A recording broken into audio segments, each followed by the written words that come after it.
Hey guys, Mike here. So, oh boy, what another green day in the market, and I got another jam-packed video for you. I'm back in the saddles. We got to catch up on some stuff. I appreciate all you guys' well wishes, and yes, my son and I had a blast down at Busch Gardens, the water park they have down there. If you've never been, give it a shot because you got animals and everything else. And the one thing I've never figured out is, after I guess 10 years of doing this, I've never figured out why people go to amusement parks and water parks on the weekend, especially in the summertime. I promise you, if you ever take a couple of days off during the weekdays and go, you'll never go back on the weekends because, man, we got to ride every slide, every ride in the amusement park, whatever, 3-4 times. Didn't wait more than 10 to 15 minutes for any individual ride, and school's out in Florida. So, but I discovered that about 10 years ago, and that's the way I do it. So give it a shot. If you ever tried it, let us know that in the comments. Back me up on that, because I'm one of those people, I'm not very patient when it comes to lines. And so,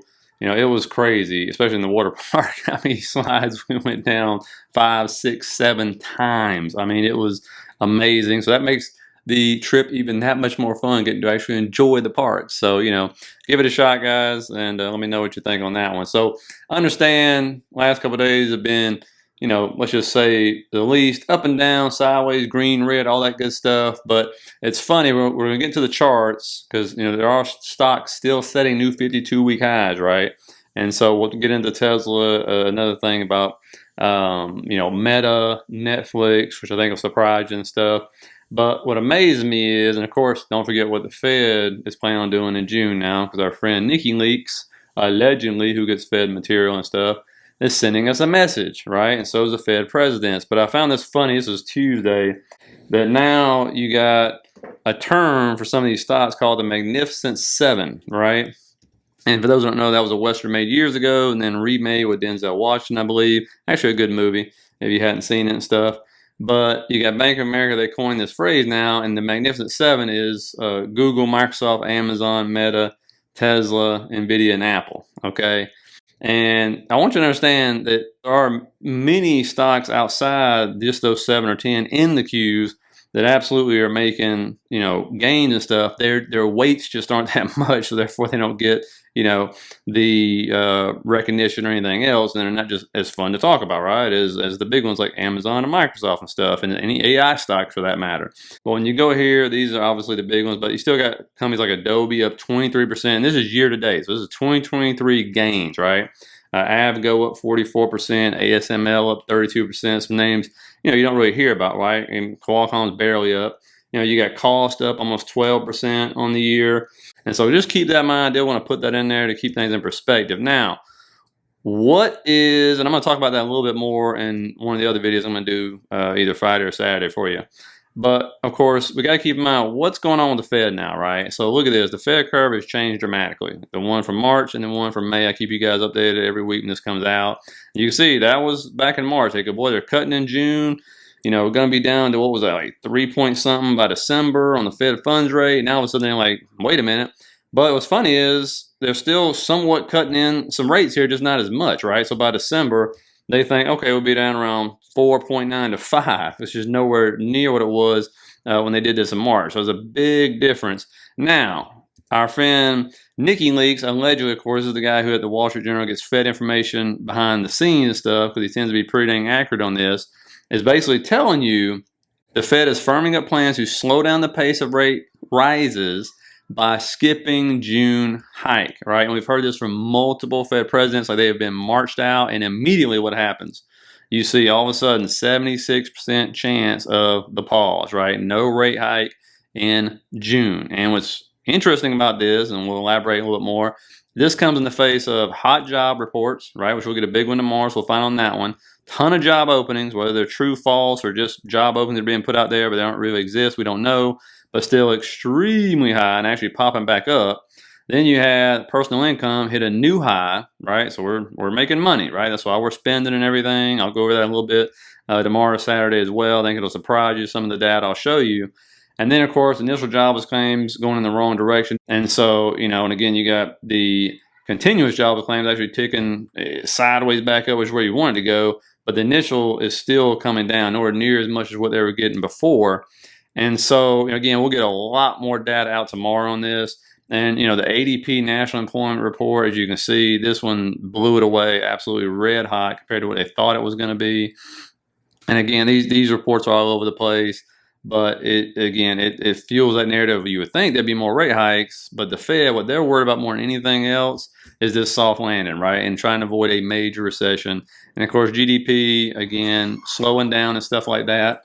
And so, we're looking into that, but that's what they're worried about, right? Oh man, we don't want to drive us into a major recession and stuff like that. So, because if you think about it, I mean, they've lost control of the market months ago, right? They know that the market's gone, right? And so they know that, but again, it's just one of those things. Remember, these people are appointed. They're still politicians where you think they are not. This is not some, supposed to be an independent organization, but it really isn't. And so you have to keep that in mind. And guys, before we continue, if you get anything out of this, please hit that thumbs up down there. I really appreciate it. And if you like the material here and the videos, think about subscribing. And it's funny because, people thought, oh, man, they're going to do a hike in June for sure. But here's the narrative now. We're going to pause in June and then maybe one in July. Like, really? And so what does that do with the market? How is the market going to digest that? That's the big question, right? Because it creates more confusion. Like, what are they going for the pause?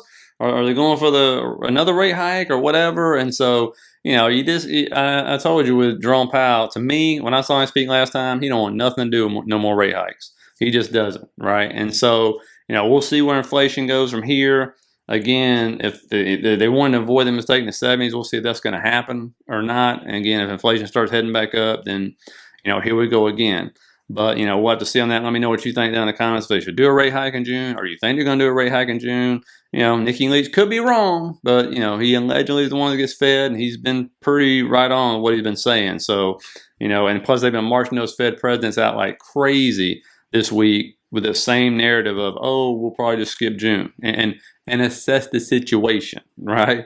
And so keep that in mind. Now, when you look at the indexes, right, I mean, if I told you that on the S&P that financials, healthcare, real estate, utilities, staples, materials, and energy were down like this, would you really think the S&P was up?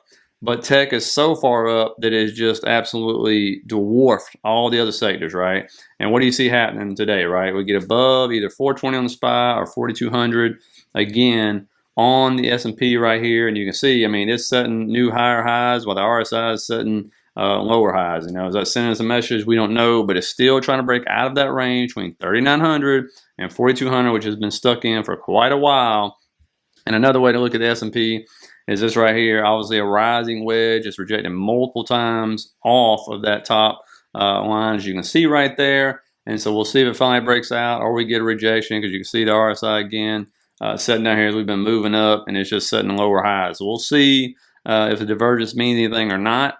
Keep that in mind. The VIX, there is no volatility. I mean, it's a mess, down 12 to 15% at some point in time today, right? And we've been down at this level once, twice, 3 times, and did a little bit of a bounce there. Got back to 20.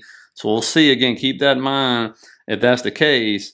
But again, it's just being suppressed like crazy. And, this, I've showed you this before, where this is the VIX divided by the VIX 3-month average, and it gives you these jaws, right? So I got the S&P at the top right there, as you can see, and the VIX below it.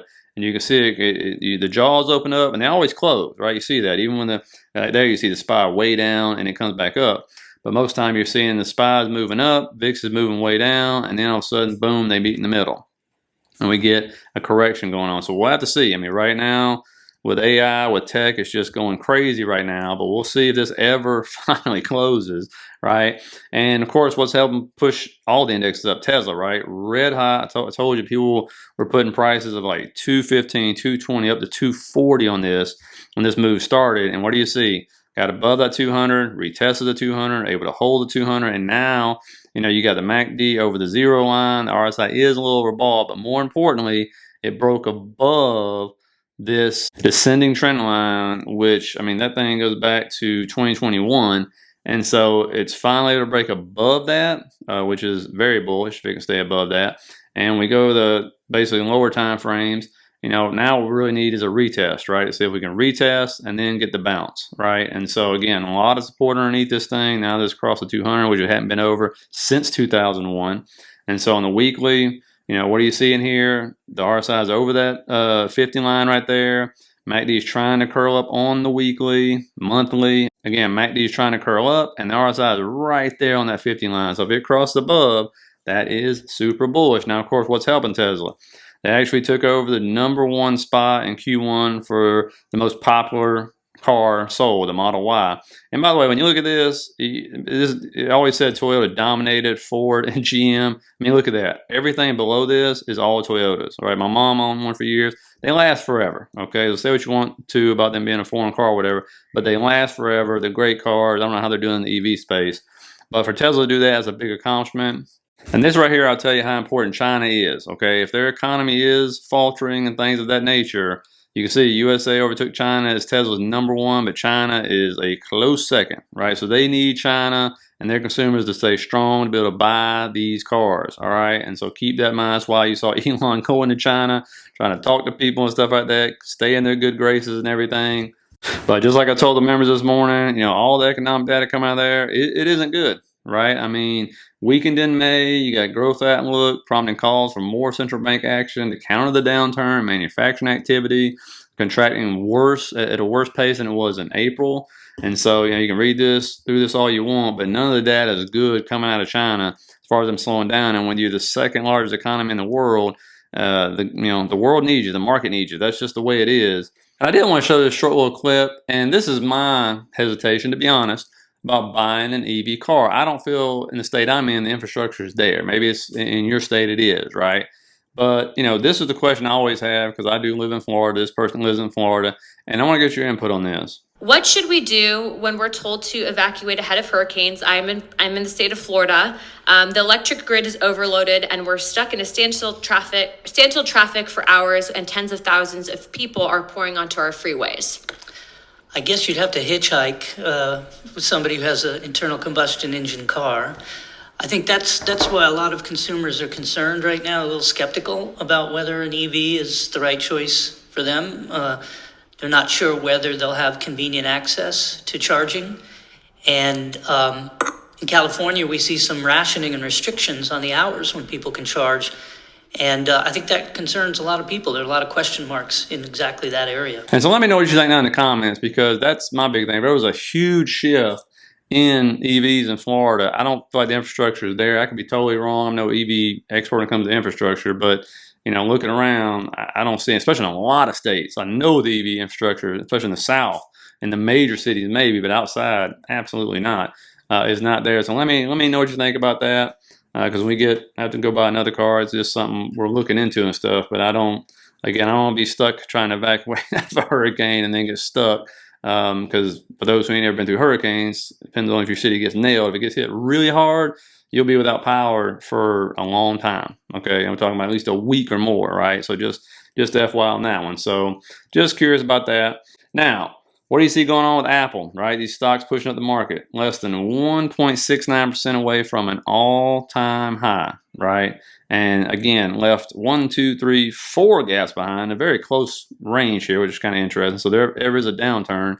I can see those finally feeling or whatever. But again, you know, we scroll out here, they're right here, right there is the all-time high, right? And I guarantee if I'd ask people, I don't know, back in November, December, what they think about that, they'd say you're absolutely out of your mind.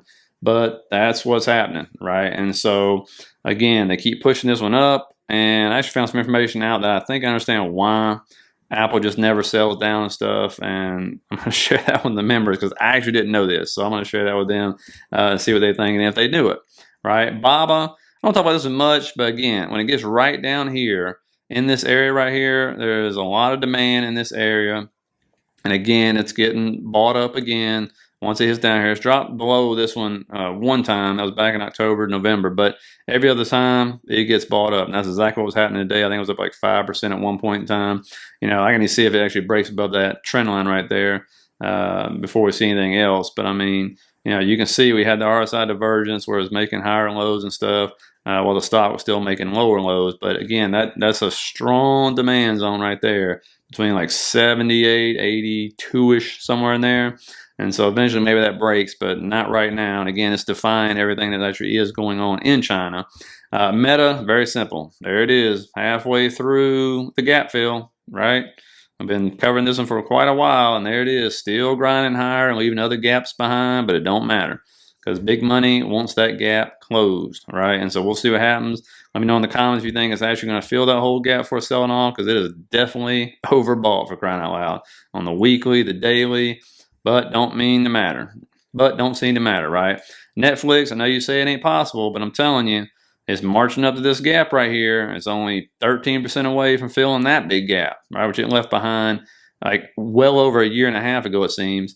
But doesn't matter. So, you know, if you don't think it can happen, you hadn't paid attention to anything going on in this market, because that gap got filled. A lot of people say, no way, it's a streaming company. Doesn't matter. Doesn't matter earnings. Doesn't matter anything. This is about nothing but quant funds, hedge funds just piling into this stuff and just filling those gaps, just pushing them higher and higher and higher, right? Because it's considered part of a tech trade, and that's what's happening. And the other thing is Microsoft. Again, this is another one. You know, I think it's setting, how much we setting below setting a new all-time high. If I said 52-week high on Apple, I apologize. An all-time high, 5.6%, I believe what that is. And again, this is another one. If he asked you back, you know, November, December, you know, probably would have said no, right? But I mean, you just look at it, and there it is, marching higher. Now, again, this is another one, leaving gaps behind. What would make sense to me is to come down and fill that small gap, got plenty of support right there at 313, and then pop back up and set the all-time high. But again, with this tech trades happening, this tech investments, man, these stocks are just flying, right? And again, I'll talk about something to do with AI tomorrow. I don't want to make this a 30-minute video, but I got plenty of stuff either tomorrow or Saturday to figure that one out. But, you know, the other thing is what's going on tomorrow as far as economic data. All about the jobs, man. All about the job data, right? Are we employed? Are we making more money? That kind of stuff. And the unemployment rate, will it finally tick up? You would think the Fed already has this information, right? They don't meet until June 13th. But this is what everybody's going to be watching in the morning. Will it come in red hot? Let me know down at the bottom what you think the unemployment rate's going to be. I've been wrong every time. I keep thinking it's at least going to tick up one notch, and it keeps going down, right? But can it possibly go down again? I mean, it would be crazy if it did. And again, the way they calculate unemployment is an absolute catastrophe. It's unreal how they calculate it. If you don't know what I'm talking about, just look it up. I've talked about it a few times, but it's a mess. So, you know, but again, this is the data we have to go off of. I didn't make it. That's just what they do, right? Same way with their housing market data and for CPI and all that good stuff. So, you know, just keep that in mind and everything. So anyway, let me know how your day was in the comments, guys. Hit the like and subscribe button if you got anything out of this and you like this kind of content. Sure appreciate it. And I'll end up catching you guys either tomorrow or Saturday. We'll see. All right. So have a good one.